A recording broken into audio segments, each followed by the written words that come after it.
What up, what up, what up? Share this out, share this out. Sorry for all the background. Hold on. I like driving my little. I don't got a drop top yet, so open it up. It's kind of funny. I don't know why I like sedans. I don't have no kids. I don't know why. I guess it's the old school in me to just get a sedan. I don't know. Well, what's going on, y'all? Everybody check it in.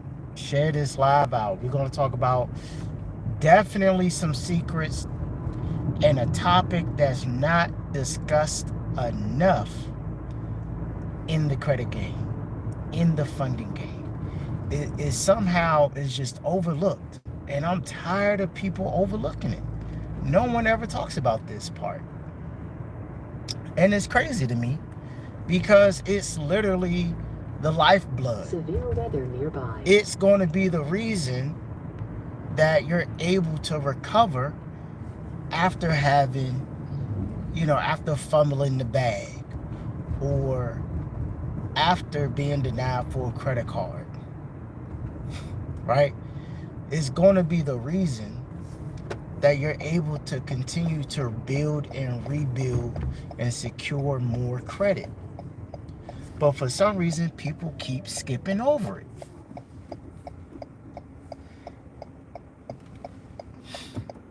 And it's one of those things that you hear about all the time, but for one reason or another,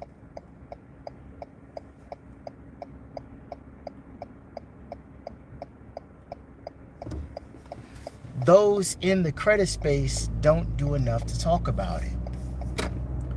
We're talking about cash flow. All right? Cash flow. Whether you are a gig worker, a side hustler, a part-time entrepreneur, full-time entrepreneur, cash flow isn't just the lifeblood of a business. It is the lifeblood of every goddamn thing. Because without cash flow, it's impossible to have good credit. What's going on? What's going on, y'all? All right?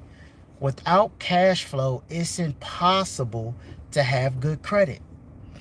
And we talk about all these tips and tricks to get high limit credit cards, to get funding, to clean up your credit report.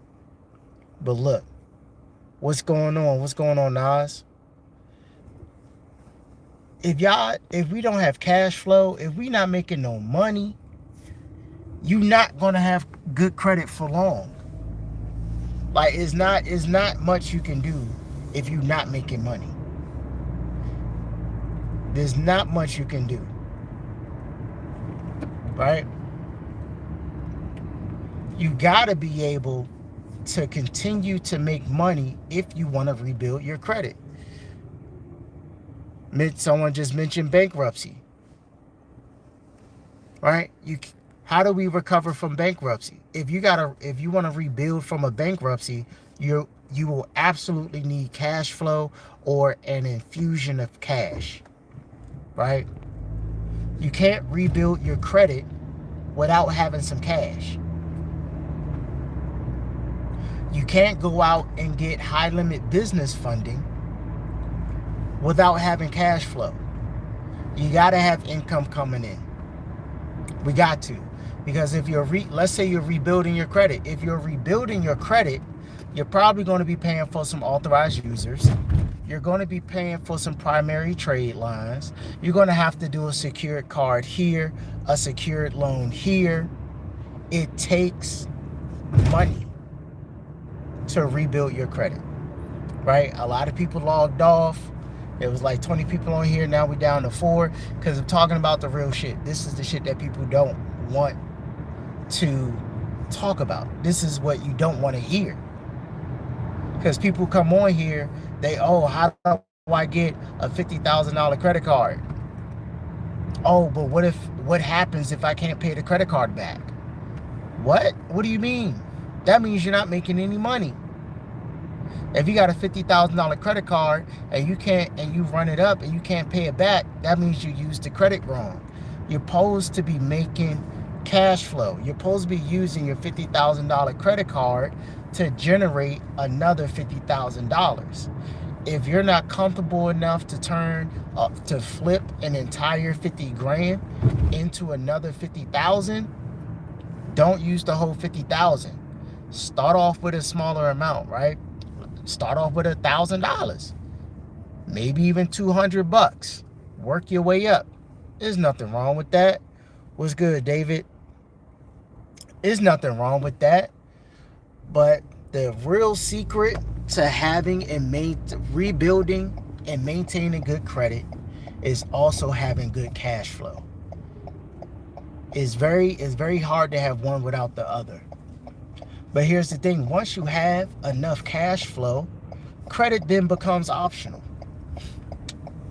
Credit then becomes optional. There are plenty of multimillionaires that have bad credit, but that's because they have cash flow. Right? Let's take a moment to think about it. Bill Gates, multi-billionaire. Does he really need to worry about his credit? I mean, one of the top 5 richest people on the planet. Does he really need to worry about his personal FICO score? Is there anything on the planet that this man cannot buy? Like, let's really think about it. No. Why? Because he has cash flow. He makes so much money that he can set money on fire and be good. Now, for the rest of us, we need some credit to kickstart things. Nothing wrong with that. Same thing if you're a business owner. They have these cohorts. They have incubators. You have to go out and get investors. Why? Because sometimes you need to borrow some money to kickstart things. If you're not a business owner, sometimes you need some additional personal funding to kickstart things or to cover an emergency expense. But this idea that credit is going to save you, even though you're not making money, is how you end up being even more fucked up. I'm just keeping a buck with you. I don't know if I can curse on this thing, but that's how you end up being in a worse situation. Because if you're already in a bad situation, borrowing money with absolutely no way to pay it back and no means to generate more money only puts you in a worse position. It doesn't help you whatsoever. You can't rebuild your credit while continuing to accumulate debt. We have to start thinking about it. Even if you're not a business owner, start thinking about this thing, your financial journey, like a business owner. How much money am I bringing in? How much money is going out? I'm using my credit card. Do I have enough coming in where I can just zero out my credit card at any given time? That's how you maintain good credit. That's it. And if you're not making more money, like Rich Dad Poor Dad, Robert Kiyosaki says, it's time to level up. It's time to go get a new skill. It's time to do something so that you're making more money.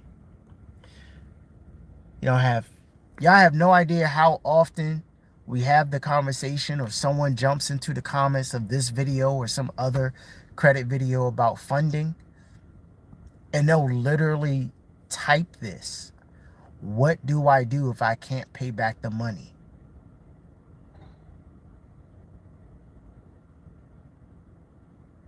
Is that really the question?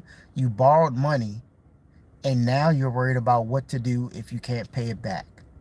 Well, if you never had a plan to pay it back, you should have never borrowed it. That's what we call hustling backwards. Any living human being with any type of common sense would tell you that. If you can't pay the money back, you should never borrow it in the first place. If you're going for, this ties into funding. If you're going for funding, one of the things this is why banks want to see your financials. This is why the banks want to see your projections, because the banks already are like, well, okay, if I give you $75,000, how are you going to pay us back? And no, the bank doesn't want to take your word for it. They're not going to take your word that you can pay them back. They want to see a plan. That's where the business plan comes from. That's where seeing your projections come into play. And this is, I mean, this is not rocket science or nothing. This is just common sense stuff, right? I think everyone has that cousin that's always borrowing money from people throughout the family, right? There's a cousin that steals, and it's a cousin that's always borrowing money. Sometimes it's the same person. Don't act like you don't know what I'm talking about. Okay? Thanksgiving be a little crazy because always the cousin who owes somebody $500 for something from 2 years ago and they ain't never pay it back. The bank same way. They're like, hey, you ain't paying us back. Like, what's up? What you doing? You just can't keep getting money from us and not paying it back and expect us to keep giving you money. That's not going to be a thing.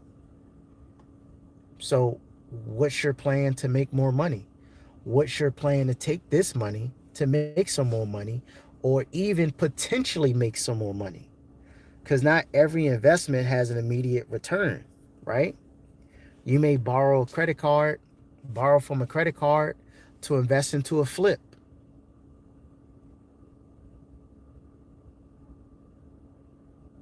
But what's your exit strategy? If you're in real estate, what's your exit strategy? That's what they call it. Are you going to rent it out?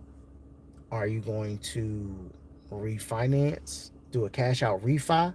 Are you going to sell it? How are you going to make money? We can't have good credit without also making money.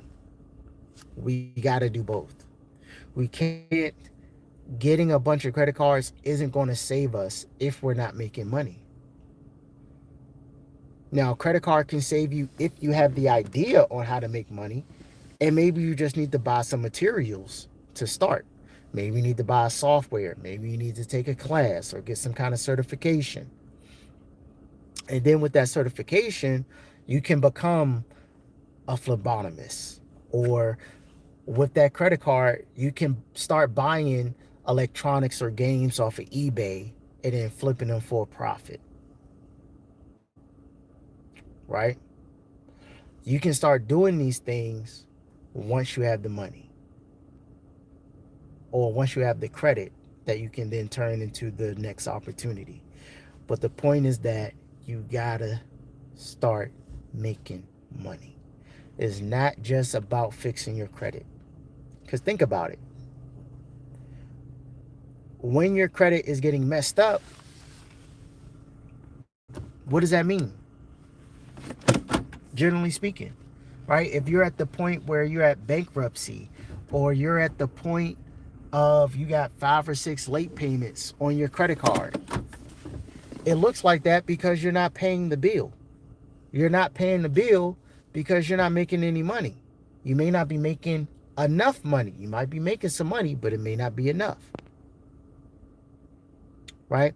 I always hear this from other entrepreneurs and those in sales, right? A new offer, new sales, new client, paying clients is a cure-all.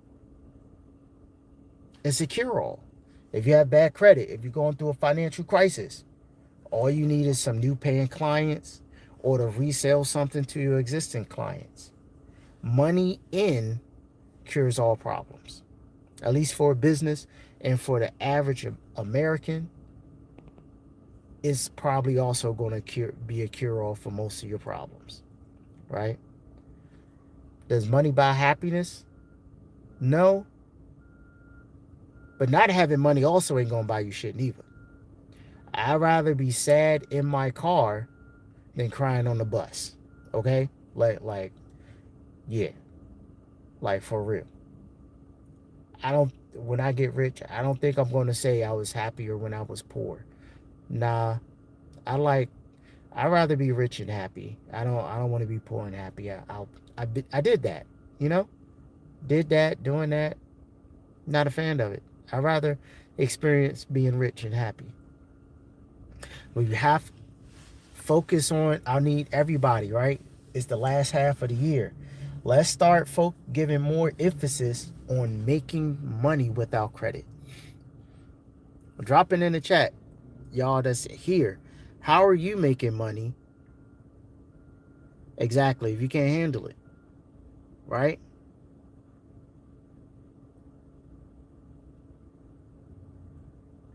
How are you making money with your credit? What are you doing?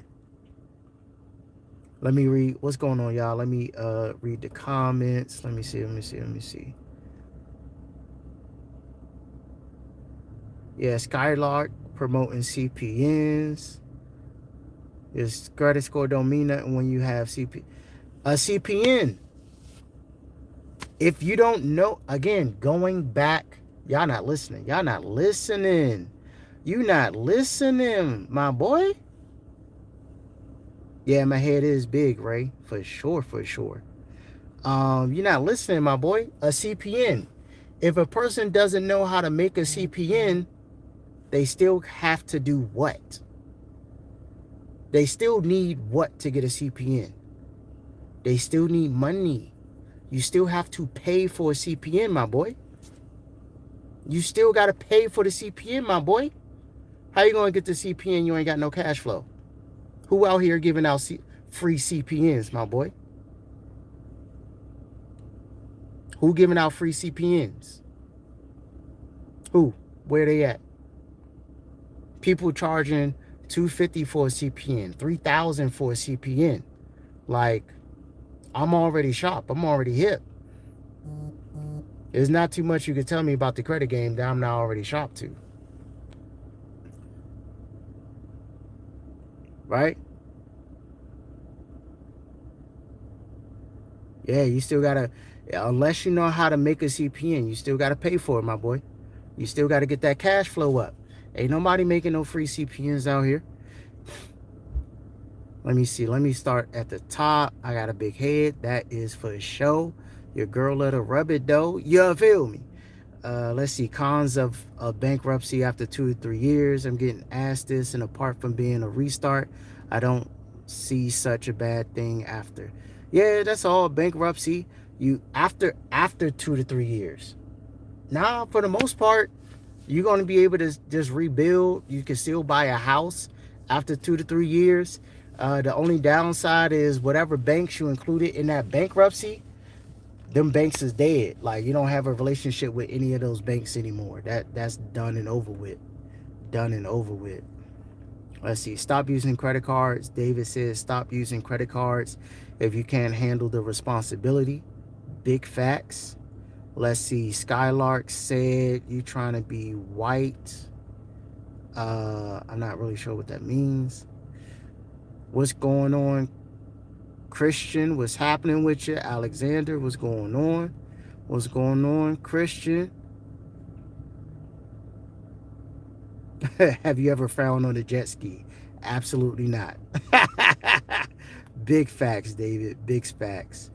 All right, Skylark mentioned CPNs. We already talked about that. Let's see, I'm here on it. What else we got? Boom. If I can start my life again at 18 with all this knowledge, yeah, for sure. Being able to start over, big time. It's been the best stream you have ever done. Appreciate that, Ashley. Thank you. Right? So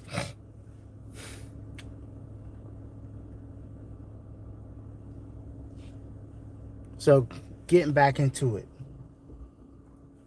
Having money, creating cash flow is going to be the secret to rebuilding. It don't matter what tip, what trick, what hack, what little scam you think you coming up with. All of it requires money. You want to get a CPN and throw some trade lines on there? Guess what? The CPN costs money.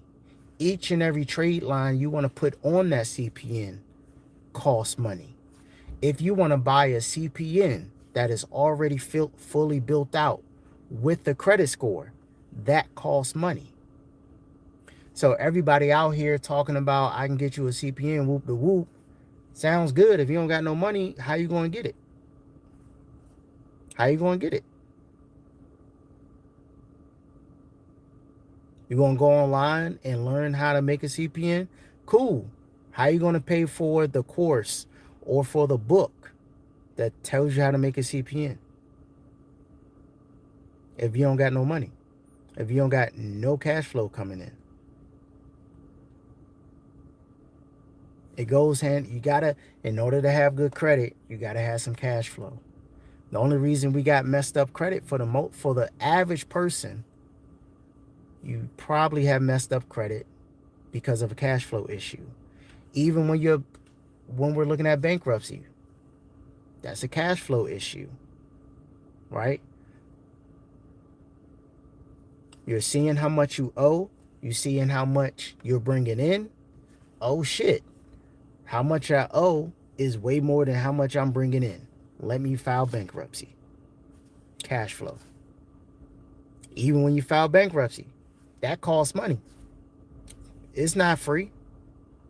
Well, if you can do your own bankruptcy, I wouldn't advise you to do that because you might do it wrong. But when you pay an attorney, it's still $1,500 to $3,000 to file bankruptcy. That's not even free. Anytime we're talking about our credit, improving our credit, getting our credit in a better position, we gotta also make sure that we're looking at the cash flow. We got to. I'm having too many conversations with people who claim they want to start a business and they don't even have an idea of how they're going to make money with the money that they're going to borrow. They have no idea. They're like, I want $50,000. Okay, what do you want the $50,000 for? A t-shirt brand. Cool. Are you already selling t-shirts? Nah. Okay, so what are you going to use the 50 grand for? Because it don't cost $50,000 to sell t-shirts. It never costs $50,000 to sell t-shirts. You can sell t-shirts from a website for free. You can go to printify.com, have AI make a logo for you, throw it on Printify, send out your links to people, and start having them buy the shirt for free. Why do we need 50 grand just to start a t-shirt brand? You don't. Right? Fixing your credit. Absolutely fix your credit. Get your cash flow up. Now, I'm just saying this out here. If it don't apply, let it fly.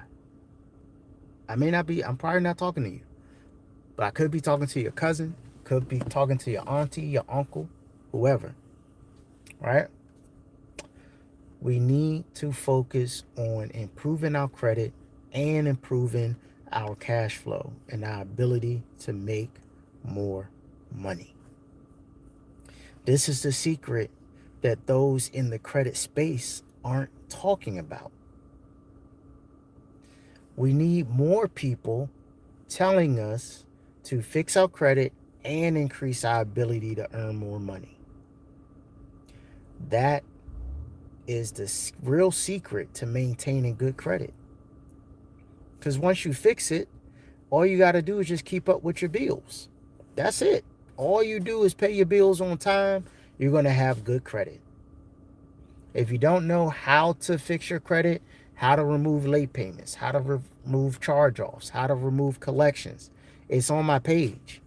I have a video on how to freeze the secondary credit reporting agencies. I have a video on how to remove personal information. I have multiple videos, exactly, discipline. I have multiple videos on how to reverse late payments.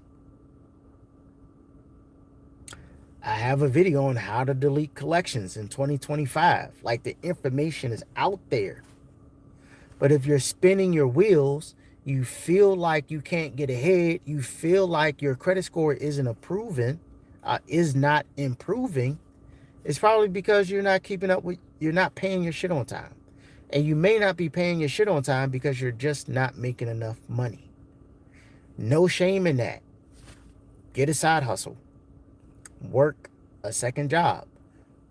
Work a job, work a second job. If you're not the two job type of person, get a promotion.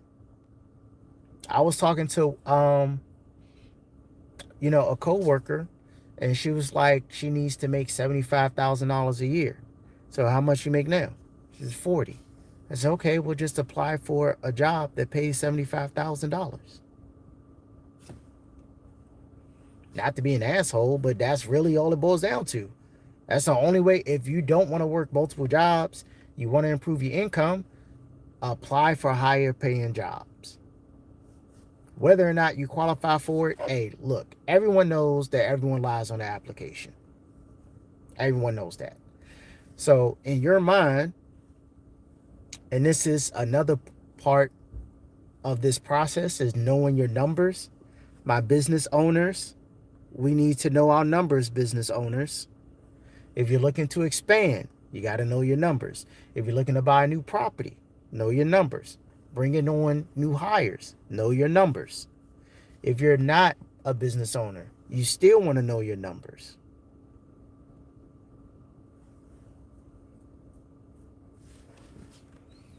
Because that will give you what you need so you know how to navigate. You know what you're shooting for. You're not blindly applying for jobs if you're in the job market. You're applying for jobs that meet your income criteria.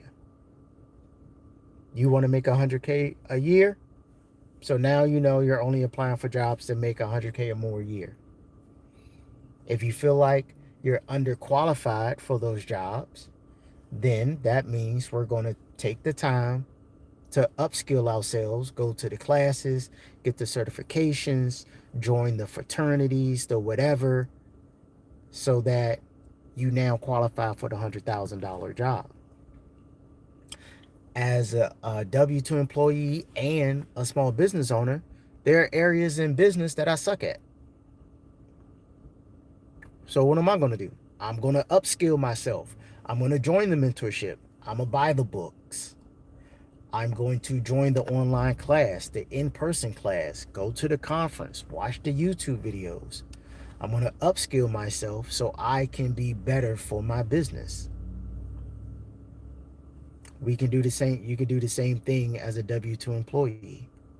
Hopefully your job has different classes that you can take. You can start going to classes for your future self. Let's say you want to be a bookkeeper. You may not be the bookkeeper right now, but you take some bookkeeping classes, you apply to be a bookkeeper, boom. Right? Maybe you want to be the assistant director of the finance department, right? The VP of finance. Same thing, upskill yourself to boom. That's all it boils down to. But we can't be on this journey of only focusing on credit if we aren't equally, if not more, focused on the cash flow.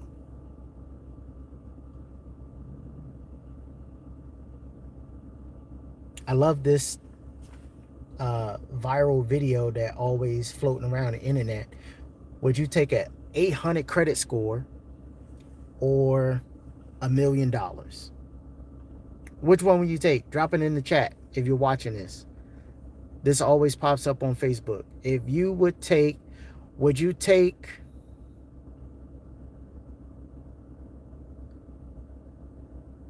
a 800 FICO credit score or $1 million? And there's all this back and forth. This is what I would do. This is what I would want to do. Yeah, they don't want to do anymore. Facts. It's easy to get comfortable, you know? If all your bills are paid, everything's fine.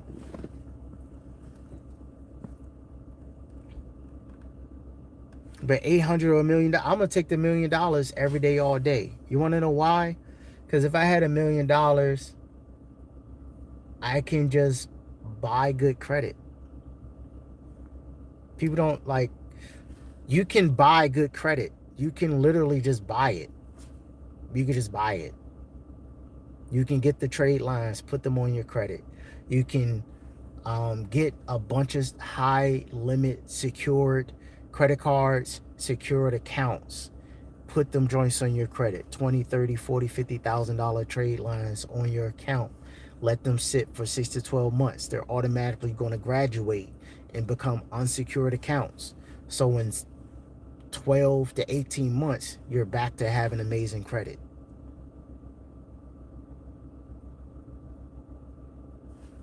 You're back in the game. Done. But you're able to do that because you have the cash flow.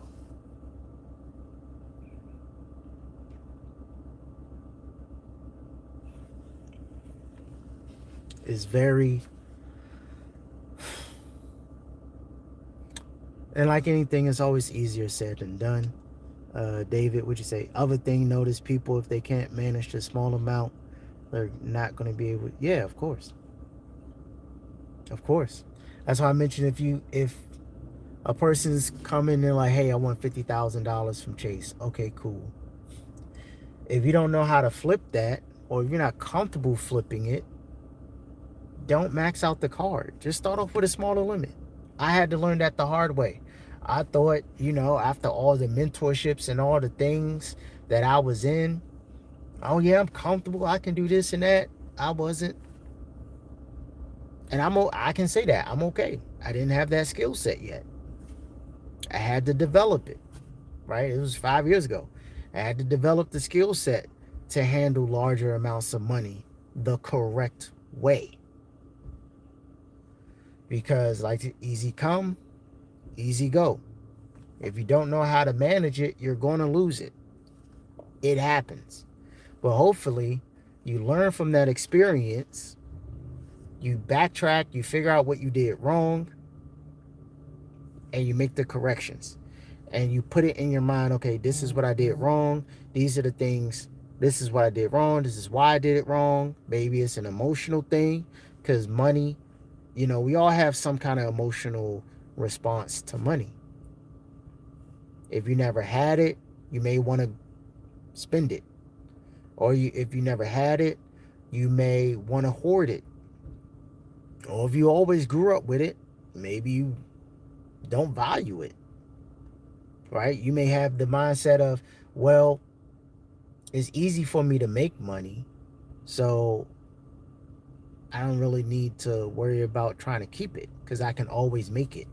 I can make 1,000 and spend 1,000 because I know I'm going to make another 1,000 yesterday. That's great that you already have the art of making money. But if you break even, if you start at zero every single day, what happens in case of an emergency? What happens when something breaks down and you're not able to go out and hustle up that $1,000 for yourself? Right? Medical emergencies happen all the time where you just sitting down, you just stuck like Chuck. Then what?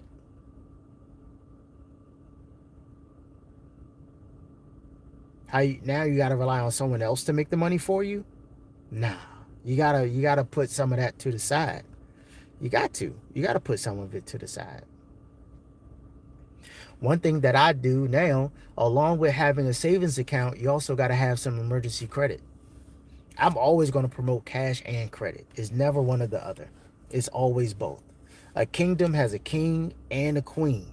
You need the cash and you need the credit. You can use one to get the other. Credit can turn into cash, and cash can turn into credit. You always want to have both, right? And you use both of those to just get more assets. And then now you got the trifecta, because cash can turn into credit, that can turn into an asset. You have an asset that you can turn into cash or credit. Once you have all three, is literally the financial trinity. Now you just playing, what we call it, you're just playing real life Monopoly, doing things the way you want to do it. If you have an asset, you can sell it to get cash. If you have an asset, you can borrow against it, which is credit, and still get the cash. right? I still end up going into a little bit of funding, but that's essentially what it boils down to, what we're talking about, right?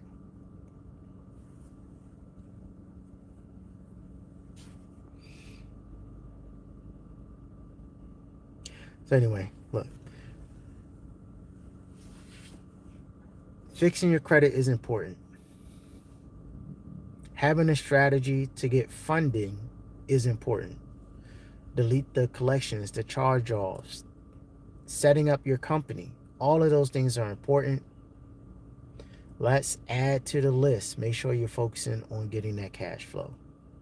If you have cash flow coming in, it makes everything that much easier. Fixing your credit is easy when you have cash flow.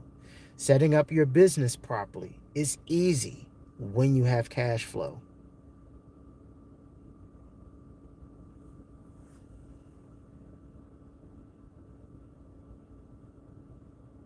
Yeah, congrats, David. Absolutely. Man, credit cards save so many people. I mean, so many of us. Even in Alex Hormozzi's, was it $100 million leads? He talks about how when he literally only had $1,200 to his name, he used a $100,000 credit card to literally save his business. I don't think anybody really, like, if you out here in the world, there's a time where a credit card or two have come in clutch and allowed you to get your footing back together and keep it running. That's why I say everyone, you should have 6 months of expenses saved up, and everybody should have at least, every working adult should have at least $50,000 in available credit at any given time.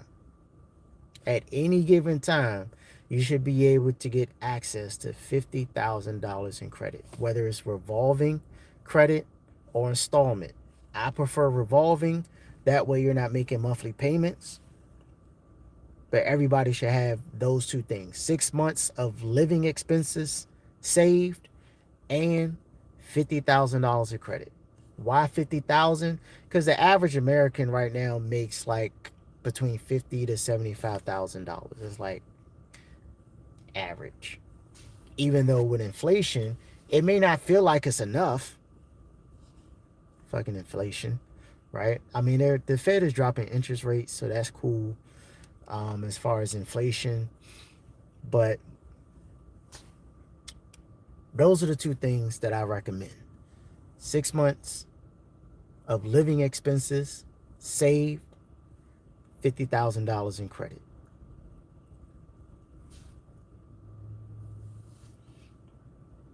Yeah, you got to learn. That's a bot. That's a bot from China. Don't even worry about it. It's not a real person. Um, they train the AI to make random comments. Speaking of cash flow, that I still don't know how that makes anybody any money. I don't know the point. I don't know how they make money from creating troll bots. I don't know the business model. I wish I did though, so I can try and figure out what it is. Like, I guess it's to push an agenda and get people arguing about stuff that don't mean anything. I don't know.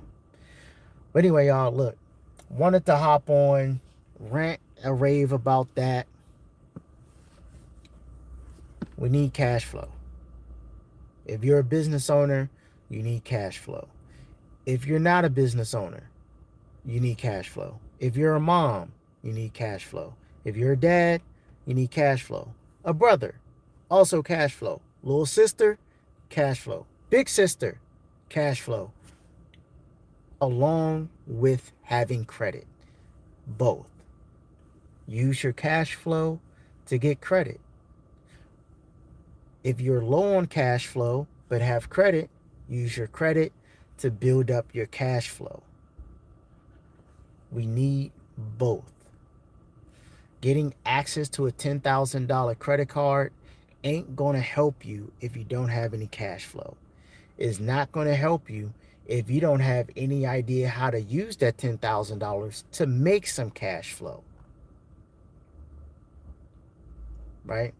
My name is Jamal. I'm the credit protector. I help small business owners get access to capital so that they can create cash flow. If you need help with your personal journey, whether it's on the personal credit side, you need credit restoration, you're looking for primary trade lines, you're looking for business trade lines, you want assistance with fleshing out your ideas and ideation so that you can create your business plan so that you can get funding from a bank, hit me up. I got links in the description. Appreciate it. I got links in the description. If you need help fixing your credit, there's links in the description for that. I also have hella videos on how to fix your credit. If you're looking for different banks for funding opportunities, hella videos on the channel for that as well. And also I have a business credit ebook specifically for building up your Paydex and IntelliScores for your business. All of that is in the channel description. I'll see y'all later. Have a great one, David. Peace out. Oh, like, subscribe, and share the replay out. All right, everybody. Peace.